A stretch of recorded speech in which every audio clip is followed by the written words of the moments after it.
What up? And welcome back to my channel. So today we're going to be making some chicken enchiladas. Now I've been supposed to make these. Somebody on my TikTok requested me make these a long time ago. I just have a hard time making stuff when I don't have a taste for it. Like, cause it's just me and Bay in the house. So a lot of food end up going to waste, and I don't like food going to waste. That's why I've gotten into freezing stuff now. So here we go. Here's the recipe. Let's get into this. So I'm just thinly slicing my thinly sliced chicken breasts. Okay, just slicing it into thin strips because that's just what I preferred. I could have diced it up, but no, I just did it like this. That's what the spirit was telling me to do. Like, tell you my ancestors just moved me in the kitchen, so I just go with the flow, and this is what we got. So I cut them into strips, and once I got that cut up, I just put that to the side, and then of course I'm cutting up my onion because you need onion, like, or at least I do. I don't know about you, but this is a flavor town over here, and we need all the flavors. Okay, so I put a little olive oil in the skillet, and then we're gonna go ahead and put the onions in there, and get them nice and warmed up for a minute before we add the chicken, which that's gonna be momentarily. I just wanted to get a little heat on the onion first, and then we're gonna add the chicken, and we're gonna get a nice brown to this before we start seasoning, okay? Cause it's coming. And I did get a new seasoning. Shawhan Farms, they sent me another seasoning. They keep me right. They sent me a new seasoning, a chicken rub, and they sent me my Creole rub back because that one is my favorite for sure. Like, for sure. Okay? Shawhan Farms, thank you. If you listening, I thank you. I love all my seasonings. Y'all keep me right. I love that.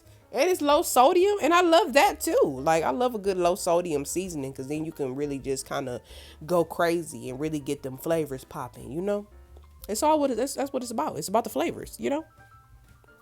So yeah, we just just getting it warmed up because I'm gonna season it and then put the top on it so it can cook all the way through. So for now, I'm just just kind of mixing it up. Make sure everything make sure no onions are whole. Making sure everything, ain't no chicken sticking together. Like, everything just individually, just make sure everything's separated. Okay, because we about to start seasoning this, and I just added like a good tablespoon of butter. There you go, chicken rub. That's some good stuff. If y'all ain't got nothing by Shawhan Farms yet, get with it. Okay. So I used the chicken rub and the smoky Creole rub.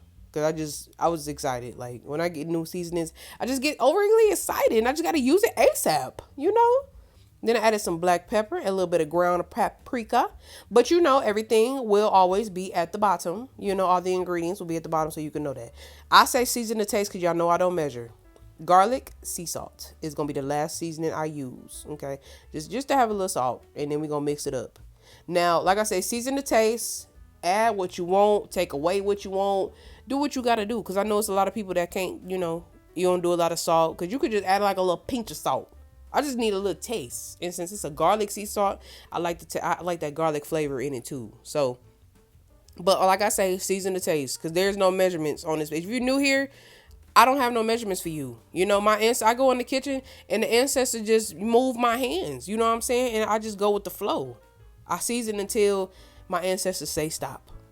And that is the most accurate thing I could tell you. Like, it really is like that. I don't measure.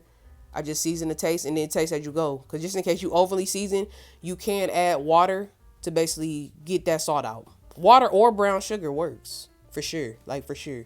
This is how the chicken was looking when it was getting done. Okay. Because when it's done, we're going to go ahead and turn the heat off and put it to the side because we got to start assembling. Now, traditional enchiladas use corn tortillas, but that's not what I had. So please don't try to fuss and fight because I don't want to hear it. Okay. I'm using flour tortillas. Okay. I'll use corn the next time I get a taste and want some more of these. But for that today, I'm using flour tortillas and a flour fajita tortillas to be specific. So I add a little bit of enchilada sauce, red enchilada sauce, obviously. And then I added the chicken and I added a little bit of my cheese. Now the cheese mix that I'm using, I shredded up some cheddar cheese, I shredded up some double cheddar cheese, and some PepperJack. So I just got like a blend that I blended together. Like, that's not something you can find in the store. You can find all them individually in the store, but I shredded up all of those. Then I added a little bit of more enchilada sauce on the top and then roll it up. Now I did put the tortillas in the microwave for like almost maybe 30 seconds just so they can get warmed up because in the traditional enchilada recipe, I noticed that they fry the corn tortilla just so they won't break and fold.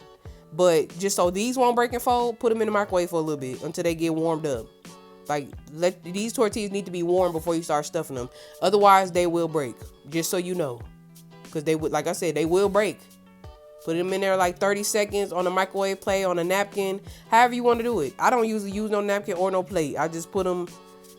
Yeah, I use a plate. I ain't gonna lie. I do use a plate. I don't put no napkin on top, but I use a plate. Put tortilla, as many as you using on top of the plate, and then just warm up maybe like 30 seconds. Just so they can get heated up. Because they need to be warm. Otherwise, they will break. I have to repeat that because I want you to know that they will. Okay. So at this point, I'm just assembling. Now, since, like I said, since it's just me and Bae, I just made like 6 of these. Like a good 6 of them. So I just rolled them up. I'll make sure they was like I said, make sure they was heated up. And I made sure I moved kind of fast because I didn't want them to basically start cooling down basically, since I just got them out the microwave. So I tried to make it as fast as possible as I was rolling these up because it was super easy. And it's sometimes when I make stuff, I always see that it was actually very easy, and it make me wonder why I didn't already have made, like, why haven't I made this already type of thing. Like lately when I've been making some of these new things for the first time, that's how I've been feeling. Like, it's like, dang, why you ain't been made this? It was that easy? Because this was super simple. Like, now since I made it this way, I'm definitely going, I can experiment with this. Like, I can do different things. I could try different enchiladas. Because I'm definitely finna try some different ones. I'm gonna try steak. I want to try all type of stuff. Like, all types. And this is not, I never said this was a traditional recipe either. The person that requested this on my TikTok, she specifically said black enchiladas, the black way. So I'm doing it the blackest way I could think of. But it's super simple. Like, this is a super simple recipe. Like, you can't go wrong. If you want to go traditional, you can go find that recipe. But this is the black way. The day way, as I say. The day way. It sounds good when I say it like that. It really do. It really do. So, yeah, we just stuffing them until they're done. Okay? And just know that cheese, all 3 of them cheeses together, it's a hit, dog. I don't think I ever had any cheeses that didn't go well together, personally. Pretty much every cheese that I pretty much blend together or mix together, they usually mesh pretty well. So I love that. I love that for me. I really do. I really, really do. Okay. See, almost done. We almost done. Do a good little 6 of them, Now get you a non-stick baking dish is what I'm using. I wish if I had a square one, I would have used that. But I don't yet. I will get one. But then I had 2 cans of enchilada sauce. So I added 1 can at the bottom. Okay. 1 can at the bottom. Just like a bed of enchilada sauce. And then basically right now we just going to assemble them. So I'm just going to add all of them there. Real close. Okay. Real close. And then we're going to add some more sauce right on the top. Okay. Now this is how you add it on top is optional. But like I said, I watched a few recipes and I just kind of do what I do and go with the flow. I don't eat enchiladas a lot. So a lot of times that's why I have to look back at recipes. But I do know that they definitely be sauced up. So I had to make sure I had enough sauce on there. Make sure it was, super drippy so it won't dry out. Then I added the cheese. Because like I said, I got a 3 cheese blend here. So I just added as much cheese as I wanted at this point. I'm not going to tell you how much to add. Just add as much as you want. Because that's exactly what I did. You could top it with cheese. You could just sprinkle a little cheese on there if you don't want like a whole bunch of cheese. I probably went a little crazy on the cheese personally, but I'm very much go big or go home. Like, I don't know what it is, but it's just in me. I can't undo that. Then I topped it with some paprika and a little Tajin just for a little, traditional effect, I guess. Or just to have a little chili lime. I like that flavor. And this was it. I put it in the oven on 385 for about a good 20 minutes. And then I broiled it because I like my top. I wanted my cheese a little bit harder on the top. And it was taking a little long to get the cheese melted how I wanted. So I broiled it for I watched it for maybe like 10 minutes. But I watched it at the same time. I didn't close the thing. And this was it. if you watch it, I'm sorry, if you make this, let me know. Make sure you like, comment, and subscribe. And make sure you follow my Insta. We almost have 1,500.